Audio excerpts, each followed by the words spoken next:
You there, Rick? I am. Whoa. Computer's trying to turn kick me off, but I'm back. Let me lower my volume. Am I loud? Yeah. I just turned it up all the way so you can adjust it on your end. Yeah, that's what I'm trying to do. I'm trying to get out of the picture. Oh, there it is. So it looks like we have Christy and Bob. Hello. Linda and I'm Herb, back. hello. And Tim, hello. Yeah, I got my. I was talking to Kensel earlier. That there was something running on my computer. I don't know what it was. So Good evening. Good evening. How are you? Oh, we're doing wonderful. Good, good, We're good. doing great. Just great. How are you? How's Darnell? I'm good. My wife is fighting the headaches. She continues with Oh, that. man. Yeah. Yeah, that's so sad. But It's Yeah. miserable. She every day. yeah. Oh, sorry to hear that. Yep. It's as she puts it, it is what it is, but she doesn't like me to say that. Yeah. Yeah. Hey, it didn't Well- take me long this today. Good. We have 3 or 4 minutes here before we're actually going to start. So chit chat is fine. We're waiting for a few more, I think, that'll probably join us.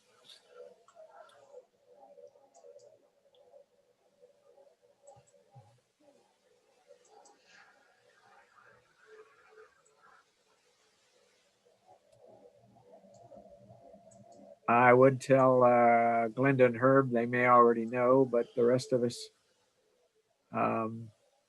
their wonderful son, who I have called the garden elf, cleaned up both gardens this week. It looks gorgeous out there. Oh, wow. Good. Yeah. Good for him. Yeah, big He's a good attaboy to boy. Chris. Yep. Yeah, Absolutely. he's a good kid. He's turned out pretty good. We're pretty happy. Hard worker. I wonder where he learned that from. His dad for sure. Absolutely. Mhm. And Herb don't take the credit for it either. Hey, we get Well, the blame. yeah. We should get the credit, right, Herb? Hi, Jim. I'm here. Hi, Carol. Hey, Jim. Hi, Carol. Hi. How you doing? About as good as can be expected. Oh, that's good. It's good to hear that. We was worried about you. We still don't know much about her. Yeah. Yeah, we're still worried about her. Good to see you guys. I Oh my, hope you are, Jim. I had my doctor's appointment and I think I'm released from him. Good. Yeah. Oh, awesome. Good. I'm not released, that's a surgeon, but the Yeah. plastic surgeons still want me Uh-oh. back. And the infections. The double check the work he did. I still have a drain tube. Yeah. Oh, yeah. Well, Have they put you on a diet or anything? No, but I've lost about 40 pounds. I got a good Oh. diet where you have about 17 surgeries. Oh, oh, thank you. no, thank you either. Yes. That's But, miserable. yeah, I'm not on a diet. I'm doing fine. I don't have any appetite at all, hardly. Oh, First time in my life.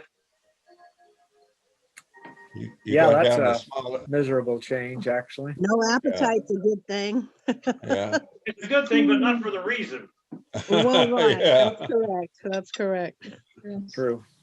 Very And I'm true. hoping I'm on the mend. Oh, that's You good. look great. You and Carol both look good. Thank you. It's not on mute. Can you guys get out of the house? Or Yeah, you we go walk. We go out for a walk. Oh, okay. Oh, I'm thinking like church. I'm still thinking about that. I can't mingle. I don't have any immunity. I wouldn't if I were you, Jim. I would just hang loose there. I'm thinking about coming Sunday. Ugh, Oh, we would love to see you, but oof, Yeah. just be careful. Well, I think it's a little early for your situation. I hear you. My doctor's agreeing with you. I'm sure he is, yeah. Somebody stubs up agrees with us too. I sure want to be there. Yeah, I know you do. We all do. And Yeah. those that do come and help us put on the virtual service are certainly thankful for that. But we're still a few weeks away. And I think if we get the vaccine, things will start turning around. We not only have, Hopefully. we not only have a hospital with 3 tents full, we have a gymnasium now that's starting to fill up. So let's Which campus? the IVC. Valley. Yeah. IVC? Right. Mhm. Oh, yeah, it's going up. 1,600. 1,600. oh boy.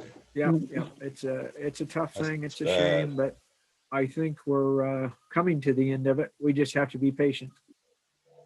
Yeah, I've been staying in because they told, I don't have any immunity to much of anything. No, you're not going to. I'm still getting antibiotics. Hi, Tim. Yeah. Yeah. Hey, Jim, I had a physical appointment with my doctor tomorrow. They called today and canceled it. They're going to do it by phone because, Yeah, our doctors, that's what they do. I went to San Diego yesterday. yeah, I know the numbers are up, and he said, no, you can't come in. He's I all had a- talk you over the phone. I had it in person, but my local doctor, all I get's the phone, Yeah, so that's what I've got. the Yeah. video, but Yeah, so I don't know. Stay home Sunday. Yep, that's probably true. All right, I don't know. we're ready to get started if everybody else is. I'm ready. Yeah. Do the old I'm I'm ready. share the screen We're ready. here. And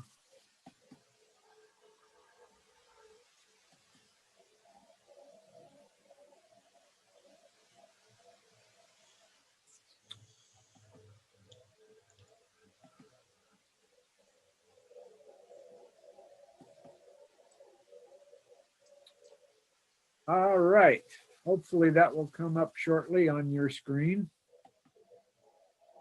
I have it. All right, there we go.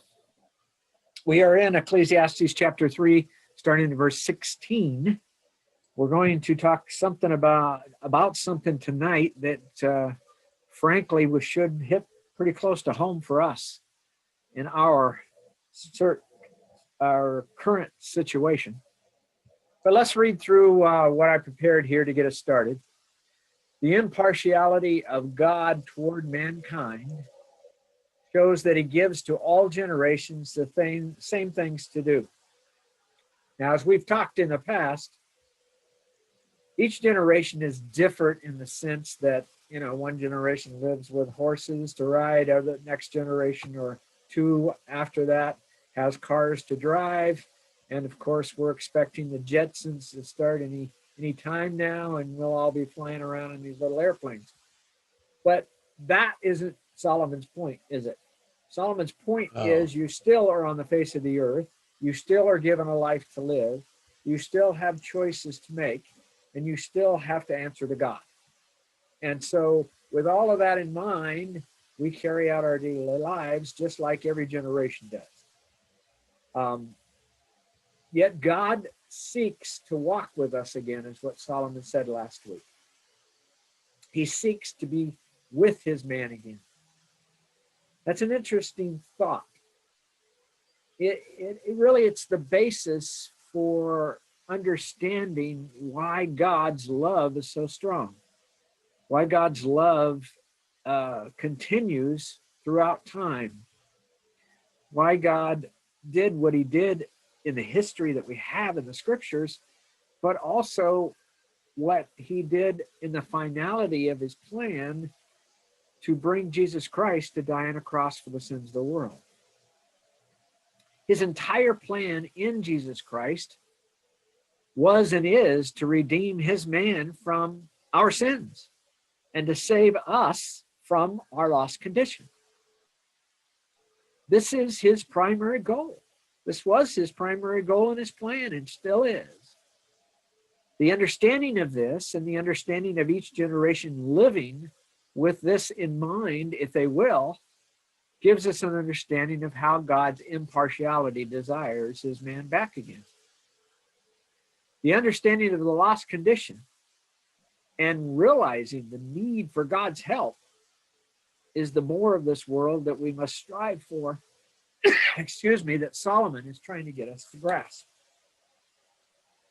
I dare say Solomon was distracted from God many times in his life.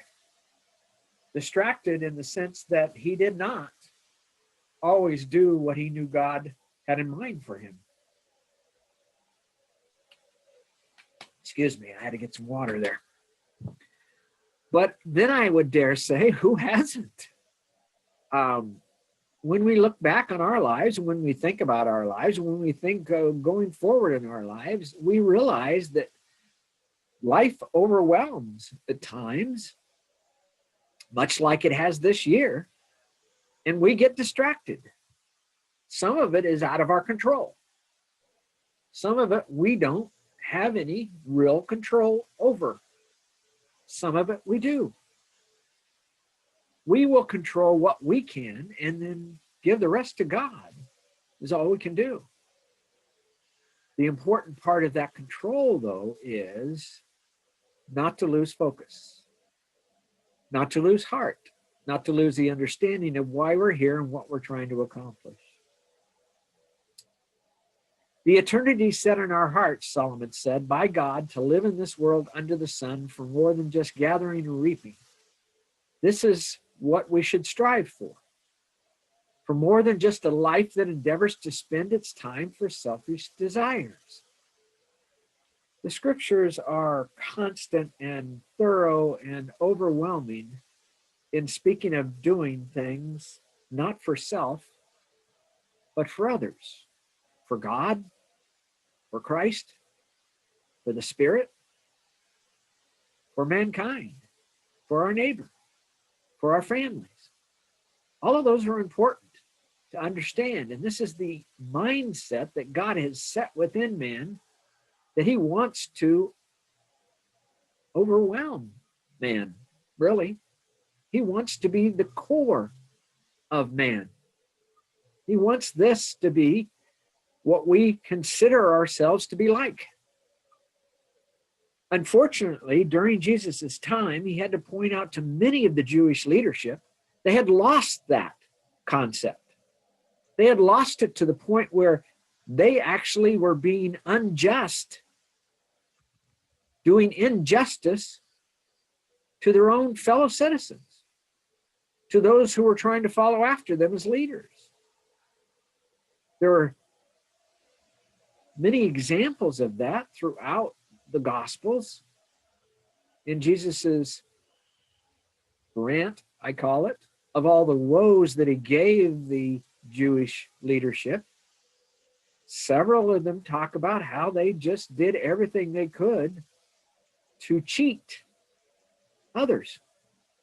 They were so money hungry, so greedy. They had lost the concept of serving. To live for eternity and to please God for that reward promised is who we are. It is who God wants us to be. Otherwise, we will come to our end without the same or with the same frustration in our hearts that Solomon had, that all is just a vanity under the sun, as we turn over all of our accomplishments to another at our death. And as Solomon said, who knows whether he will be a wise man or a fool? You know, when you come to the end of your life and you have the realization that you're there, the things that will go through our minds, I think, are really going to be fascinating. We will desire, we will hope, and we will beg for mercy but we will also look back and understand that we did what we could. We did perhaps the best we could under the sun. And then we will see the things that we accomplished under the sun as being left behind, being empty to us at this point, at that point, I should say. So Solomon understands all of this, passing from this life at 59 years of age. So we're going to pick up on our text, and he's going to tell us about some things that just bother him about this life. One of them is this concept of justice and injustice. Solomon elaborates on another frustration under the sun: the recognition that this world is full of injustice. Much is said in our time right now about the injustice of man against man. Some of it is true, some of it is not. Some of it is overblown because they want to take advantage. Some of it is not shown because it doesn't fit the narrative, the political narrative that they want it to fit. In our world of both good and evil, which we have chosen, at some point in time, we have chosen evil ourselves. We are establishing again the reasoning for not wanting or not loving this world. Solomon's going to establish, which we all know, and probably most of us have partaken of at one time or another, injustice. One of the most difficult injustices that can happen to you is to be falsely accused of something. To know that you did not do something that was wrong and everybody says you did, or at least those that count. That kind of thought process is one that goes through my mind over and over again when I study this last week of Jesus's life. He had so many that wanted to follow him, so many that loved him, so many that believed in him.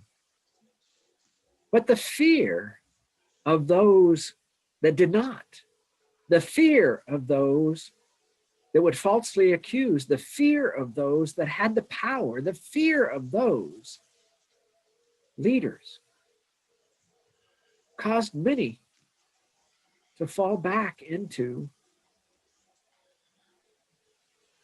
the background, I guess is the best way to put it. His disciples even ran away from him at the time he was arrested. Injustice, there's never been a greater injustice than what happened to the Son of God.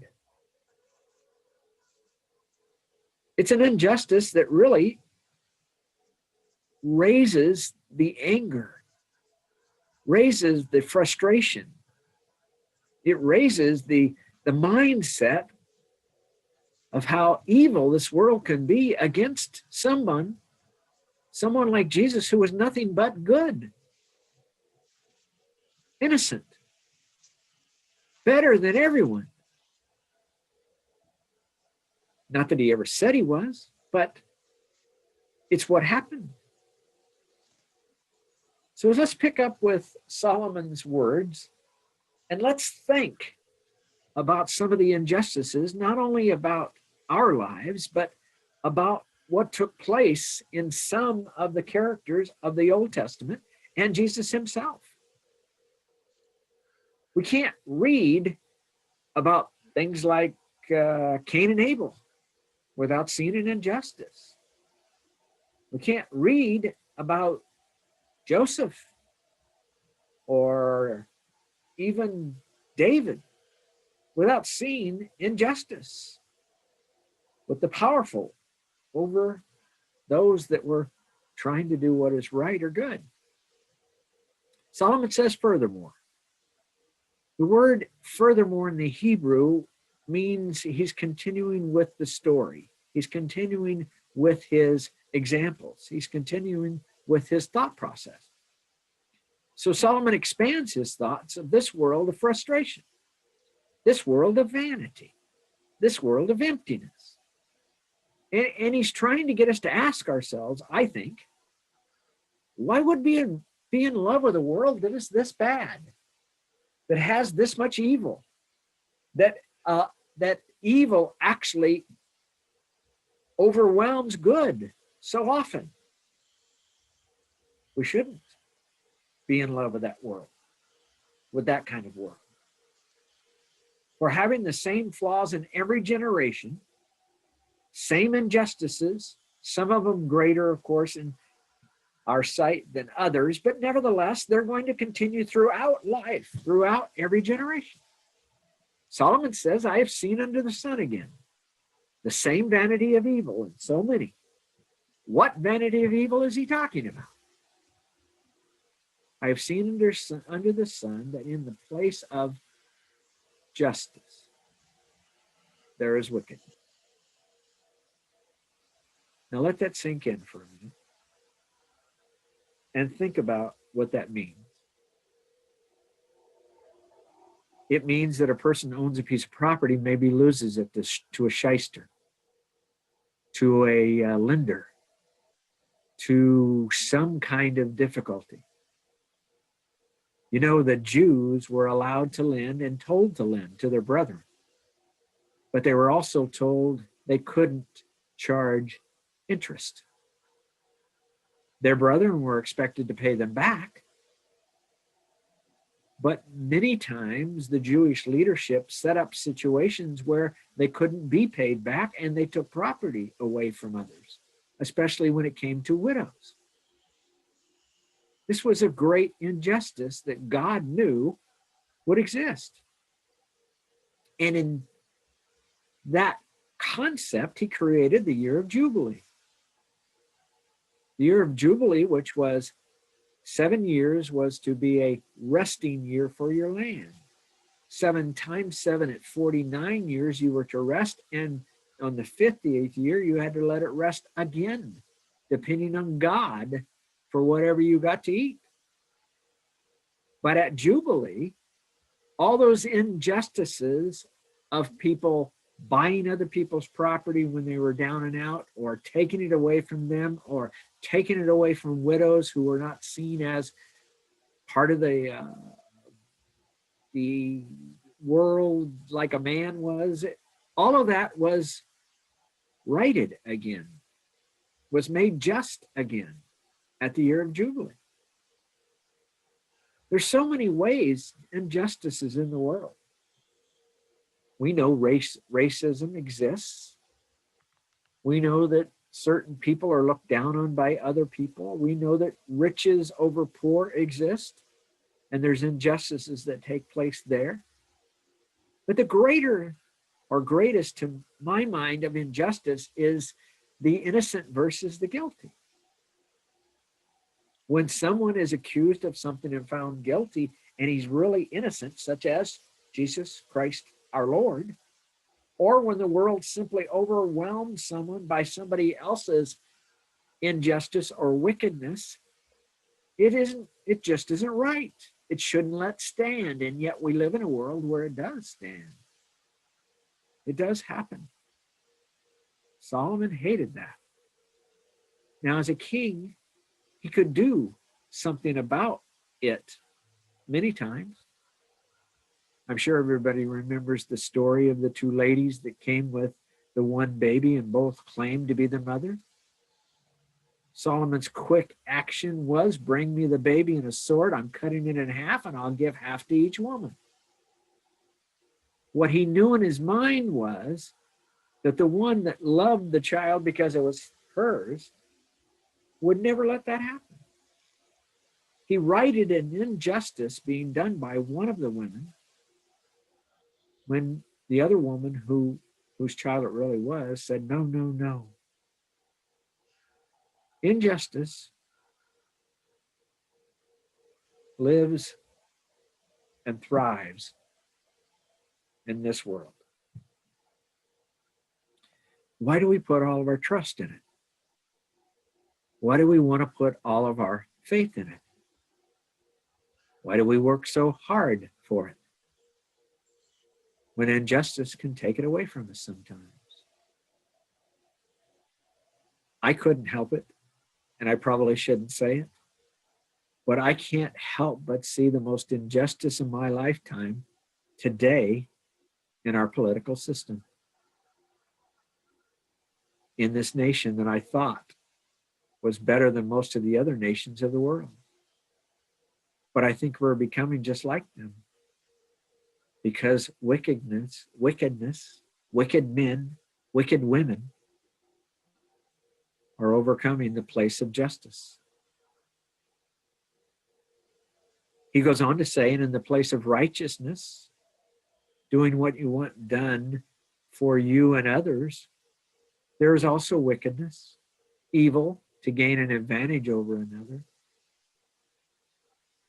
One of the problems we have in our nation today, our nation, our world that we live in, one of the problems we have is we have, again, through the concept, the false concept of justice and impartiality, we have again elevated sinful natures above righteousness. As we do elevate these sinful natures above righteousness, that concept or purpose permeates the whole society. So if certain people can loot and burn, why can't everybody loot and burn? If certain people can be perverse in sexual misconduct, why can't everybody be perverse in sexual misconduct? If righteousness doesn't have its place and it's replaced by wickedness, where will the world go? Where is it going? But this happens in every generation. This is what Solomon wants us to grasp. We won't have a generation that skips it, nor will we have a generation that has just it. For God has established both good and evil throughout every generation. Solomon again says, I said to myself, because of their evil toward others, God will judge both the righteous man and the wicked man. The righteous man of good, the wicked man of evil, according to his deeds. Now, that's something we can hang our hat on. That's something we can be assured of. That's something that we should make sure we understand. The reason I say make sure we understand is we can be overwhelmed with the frustration of injustice and wickedness if we're not with the insight and understanding and wisdom that in the end, God will take care of it. In the end, God will judge it. When evil overcomes us, not in the sense that we're doing evil, but evil is being done to us. When that happens, there has to be something in our minds and our hearts that we can understand eventually justice will come again. Now, we want it to come in the world, and we want God to fix it right now, and we want God to punish the injustice, to punish the evildoer, to punish the wicked. But we forget that we were the wicked and the evildoer at one time, and if we want immediate punishment for the evildoer, we would be in trouble as well, wouldn't we?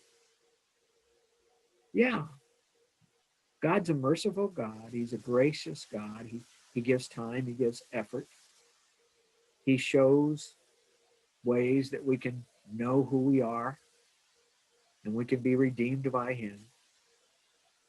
What God does in his time is give every man and every woman time to prove themselves to him. I call it proofing. We're proofing ourselves every day of our lives. When people get caught up in evil and injustice and they go so far, God gives them over to their own delusions. Scriptures clearly make that clear as well. once they are given over to their own delusions, they only get worse. They never get better. It doesn't mean that God doesn't want them back. It doesn't mean that God doesn't want to walk with them again. It means that they've chosen not to walk with him. Therefore, he's willing to give up on them, unless they're willing to come back, of course. And he always will accept us back. Injustice is taking place in our world right now, in this generation, in many different ways and in many different situations. We can't fix them all, and God won't fix them all right now, is my opinion. What he will do is what he chooses to do, but he will eventually judge the righteous man and the wicked man. Now, Jesus said all authority and judgment has been given to him now, and so he has that right to judge. For a time or event for every matter. This "for a time" does not mean a day. It's talking about the events that take place, as we saw in the first 8 verses of this chapter. And all of those days or times or events that take place in every matter, thought of the heart, in every deed that is done, actions taken, God will hold us accountable. Now, thank God. Thank God, thank God, thank God that he's willing to forgive us, because all of us have gotten into that mode, into that wicked man, evil, sinful mode at some time in our lives. And we've repented. We've changed. We've been washed. And we've been redeemed. But most of the world hasn't.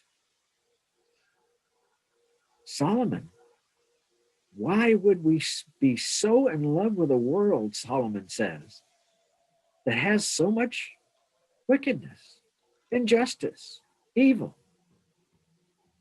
Why would we? We shouldn't. But to be not in love with this world, we have to be focused. We have to be long-sighted. We have to be willing to look to God, and we have to be willing to wait on the Lord. And that's one of the hardest things to do when you see an injustice happening to a country, a people, a friend, a family member, or even yourself. Sometimes you just have to wait and leave it into God's hands. For God will judge it eventually, whether he does it in this world or the world to come. He will judge it eventually. Solomon says, I said to myself again concerning the sons of men. Who are the sons of men? Again, it's all of those of the flesh. It would include us to some degree in a generality, but it's probably, again, his comparison between the sons of God and the sons of men that took place all the way in the beginning when Cain killed Abel and God gave Seth to Adam and Eve to begin the sons of God again. God has surely tested them in order for them to see. God gives us tests in this life. God gives us opportunities in this life. God gives everyone, as we talk Sunday, to some degree, a day of visitation, a testing, an opportunity to see who we really are and what we should be. But Solomon says, God surely has tested them in order for them to see that they are but beasts. That's the wicked. That's the evil. That's those that have become just beasts, just like an animal. Whatever desire comes up, they want it, they'll get it in any way possible. Beasts. Paul said he had to fight them at Ephesus. Peter and Jude talk about how so many are just beasts in this world. Our world is unjust and it is cruel.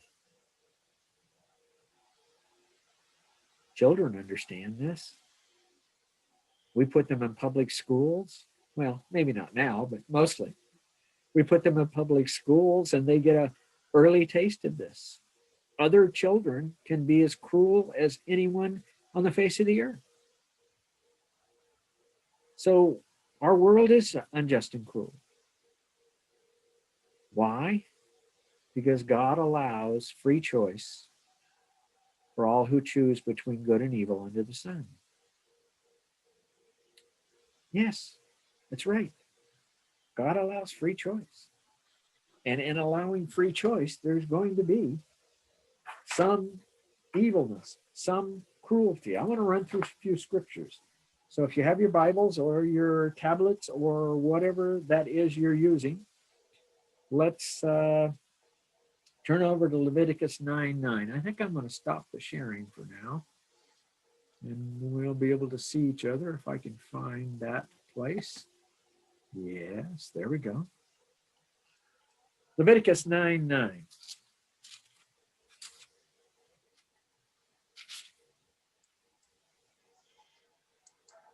(19:9). Did I say 9? My fault. Leviticus 19:9. Now, when you reap the harvest of your land, God tells Israel, you shall not reap to the very corners of the field, nor shall you gather the gleanings of your harvest. Why? Why did God want them to leave some things? Because there were poor people. Yeah, they needed to help others. Nor shall you glean your vineyard, nor shall you gather the fallen fruit of the vineyard, nor shall you leave them for the needy, but you shall leave them for the needy and for the stranger. I am the Lord your God. So that's good. That's showing an example of the good that God wanted them to be as a people. But let's start with verse 11. God says, you shall not steal, nor deal falsely, nor lie to one another. Have people stolen in this world? Have people dealt falsely with others in this world? Do people lie to one another in this world? Lying has become a sport in our political system. And you're one of the greatest political animals in the world if you can lie to the point where people believe you. That's where we've become. That's what we've become. Injustice over wickedness. You shall not swear falsely by my name. Using the Lord's name to tell a lie or to swear falsely, knowing you're not going to be able to complete what you promised, so as to profane the name of your God. I am the Lord. How many people do you hear using the Lord's name and you know they have no connection to him? They have no loyalty to him or his will or anything about him. Verse 13, you shall not oppress your neighbor. This is some of what Solomon saw happening in his own country by his own people that had him so frustrated. It's some of what I see happening in this country today now that is so frustrating. And I pray that God will do something about it because I want God to fix it. But that's not what happens in this world. In every generation, there are going to be people who are of evil and they flourish. They get rich and they oppress others who are not. You shall not rob your neighbor. There's so many different ways that so many different people are robbing so many different things from so many others in the world we live in today. The wages of a hired man are not to remain with you all night until morning. That's a fascinating statement because they got paid daily. The reason they got paid daily is they needed to be paid daily because they didn't eat that night if they didn't get paid that day. A day's wage was what they got, and a day's wage is what they needed to be able to buy the food to have dinner. Now, our society is a little different in that we have sophisticated our monetary system to where we usually pay in weekly or monthly or however, but nevertheless, those that are willing to withhold the payment from those that did the wages, that need the wages, are unjust against others. You shall not curse a deaf man. Now, I don't know how many people are going around cursing deaf people, but you've probably seen it.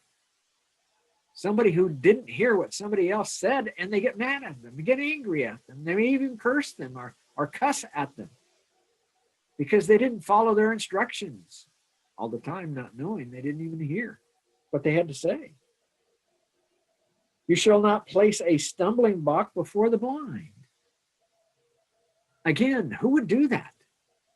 And yet I've seen people get a laugh out of knocking somebody down who didn't see something they threw in front of them.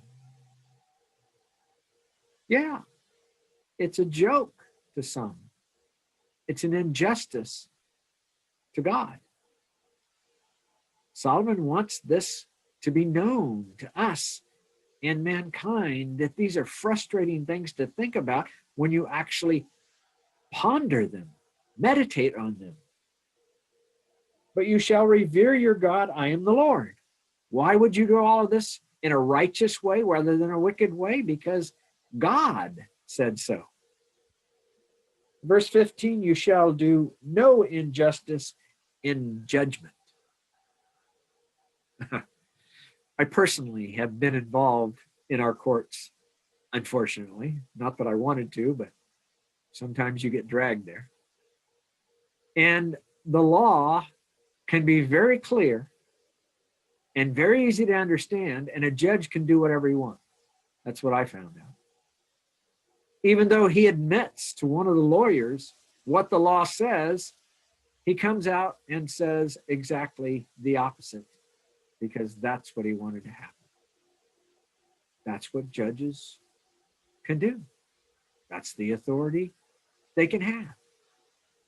Judges had become that in Israel after David and Solomon. Solomon hated it. He tried his best to rein it in. But during Isaiah and Jeremiah's time, it is rampant. Judges taking bribes, judges deciding this political way or that political way because that's what they believed or accepted or wanted. Injustice in judgment in this world is rampant. Why would we be in love with this world? Why would we be so in love with a world that has these kind of injustices, Solomon says?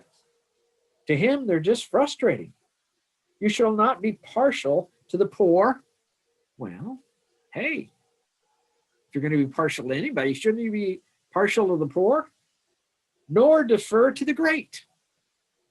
Yeah. Those that say we're being partial to the poor because they're poor are just as bad as those that say we're being partial to the great because they're great.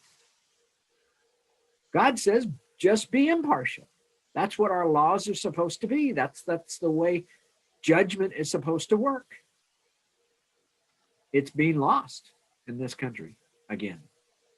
Doesn't mean it wasn't lost before in previous generations. It has been or was.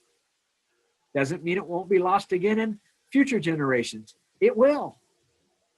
Because Solomon said each generation will go through these various events or things during their lifetime.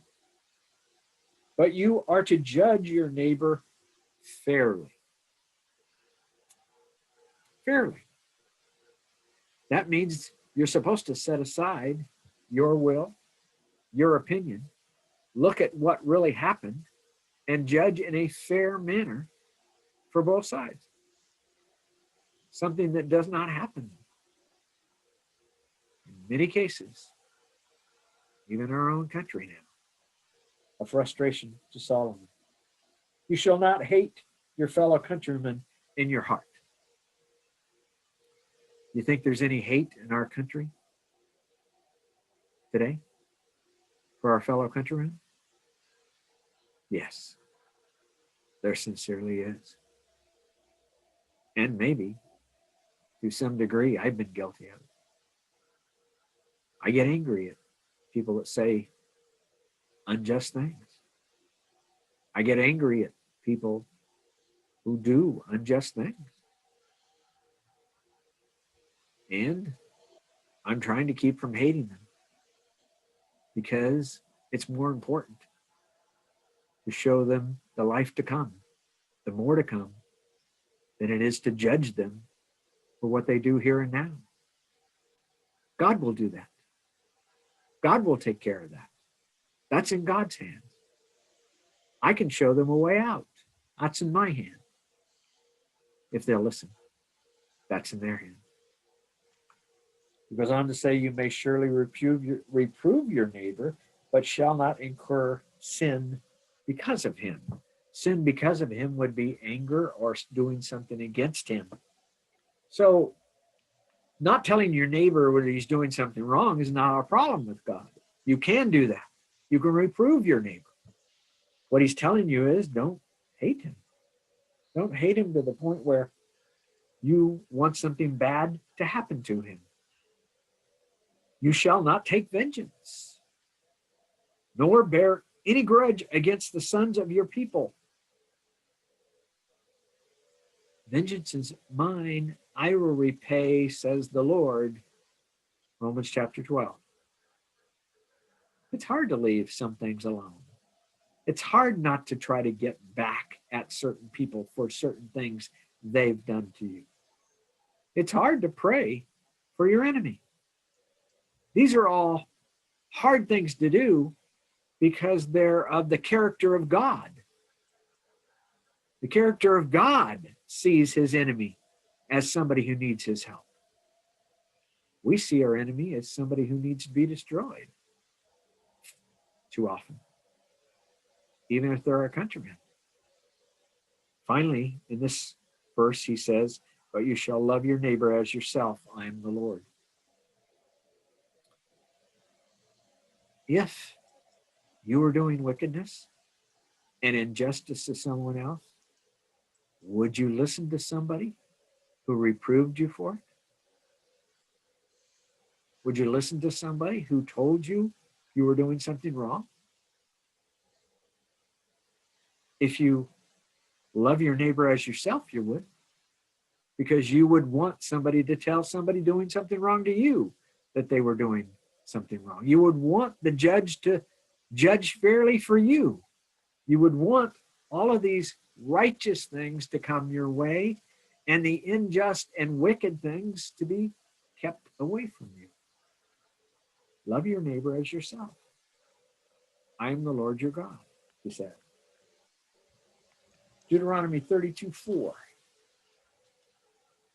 We have a few more of these. We'll go as far as we can with the amount of time that we have, and I think you will have the point.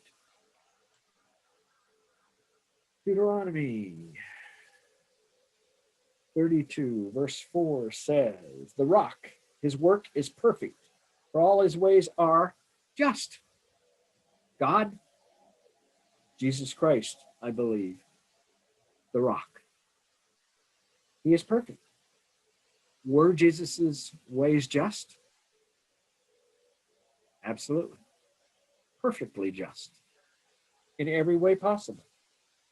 A God of faithfulness and without injustice. God isn't possible. It isn't possible for God to be a God of injustice. He's a God without any injustice. He's a God without any partiality. He's a God that sees everyone as a sinner in need to some degree, because we all have fallen into sin. Righteousness and uprightness is he, God Almighty. We, unfortunately though, have acted corruptly toward him. Yeah, we have. All of us have. And those that have not repented and changed and tried to transform ourselves are still doing such. There's a world that doesn't recognize God, that doesn't care about God, that uses his name in vain, that does whatever they desire and does not care what God thinks about it. He will judge this world and all of us in it, those for good and those for evil, for the deeds that we do in the flesh, each and every one of us, whatever they are. That's a sobering thought process to me. That's even a fearful thought process to me when I look back at some of the things in my life. I ask myself, what's the motivation for me to do better? And my answer is always the same. I want to please God. Paul made it extremely clear that we are people of faith. The Hebrew writer made it extremely clear. Without faith, it is impossible to please God. So my belief in my effort to be obedient to God is that faith that drives my life, that drives your life, that drives the lives of those that want to be pleasing to God. We're not perfect. We stumble, we fall even, but we get up. We have a common goal and we face the direction of God and we start our walk again on a daily basis. Solomon says, don't get so frustrated about this world being as evil as it is, as wicked as it is, that you lose the concept of who we're trying to please. Who really counts? Who's really important? Who is it that we really want to be children of? Verse 5 says they have acted corruptly toward him. They are not his children because of their defect. What's a defect? It's something that's wrong. We live in a world where if you say somebody has a defect in the flesh, you'll be chastised for it. You're not supposed to recognize that. You're not supposed to see it. You're supposed to not admit that it exists. Well, I think that's probably carried over into the spiritual side of the heart and minds of men and women. If there's a perverse defect in their activity of life, we're not supposed to tell them about it. We're not supposed to show it to them.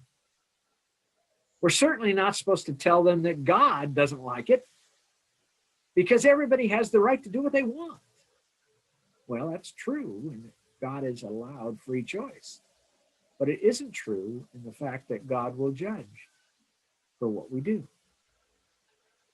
And we, as his children, certainly have the right and the ability to point out what pleases God and what does not please God.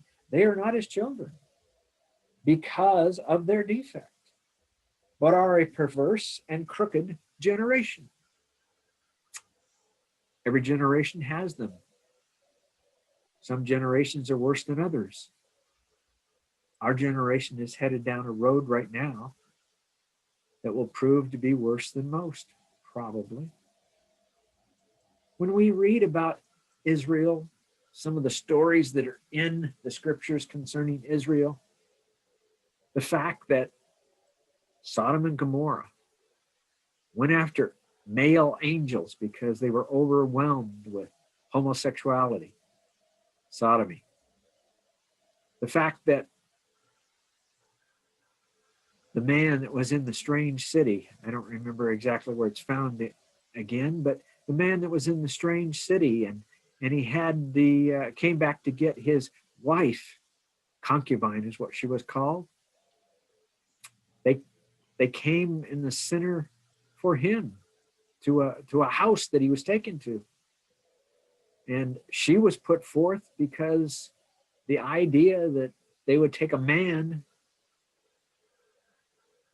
for the sexual perversion was unacceptable.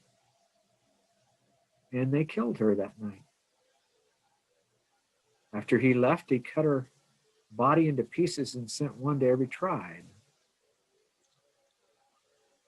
Unbelievable perversion. Hard to even believe a country gets that bad. But those were supposed to be God's people that got that bad. It's going to be in every generation. It's going to be frustrating. It's going to be frustrating that judges don't judge rightly. It's going to be frustrating that the wicked can overwhelm the righteous. It's going to be frustrating that things in this world just don't get set right in this world. That's when we have to. We have to be willing to look to God Almighty first and foremost and trust in Him. Trust in His promises and understand the suffering of Jesus Christ as the one perfect, innocent man of the world is an example to us. Peter says, as a suffering, as a Christian, the suffering that will be relieved not in this world, but in the world to come, in the more to come, in the life that Solomon said, not in the vanity of life here, but in eternity that's been set in our hearts. I want to stop here tonight. We've gone through. I got many other verses to go through, but I think we've gone through enough to make the point that Solomon wanted to make. And that is that if we're in love with this world, we ought to think more about what this world really is. It just isn't a world to be in love with. Let's get in love and focused on the world to come, the eternity set in our hearts. It is there that we will have the perfection with a king like Jesus Christ. Thank you, all of you, for being with me tonight. We're going to call it quits, and we will try to get this thing posted once it does its thing and I can get YouTube to accept it. So, good night, Terry. Thank you. Good night. Night, guys. Good night. All right. Good to see you. Night. See you later. So long. Bye-bye. Tomorrow, Rick. Bye-bye. Can you get it, honey? May the Lord. I'll call you tomorrow. He left. No, you.